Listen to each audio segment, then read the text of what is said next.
Antonić je policiji još nije poznat kao problematična osoba.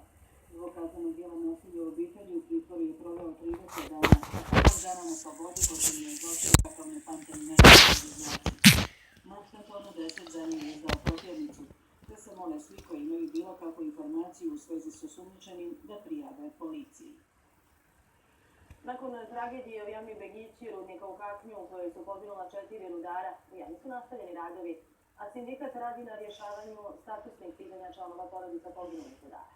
Ohrabruje i vijest da će naredne sedmice biti potpisan ugovor o nabavci mehanizovane širokočalne opreme vrijedne 18 miliona maraka, što je važan korak u osiguravanju bezbjednosti u jami. Dok upravo radi na osiguravanju uvjeta za nastavak rada u jami Begići, sindikat Pakračkog rudnika posvećen je pomoći porodicama rudara koji su 13. oktobra smrtno stradali u tom poku. Upravo radimo na izradi radi sa upravom kako najkvalitetnije zbrinuti članove ulica stradalih rudara.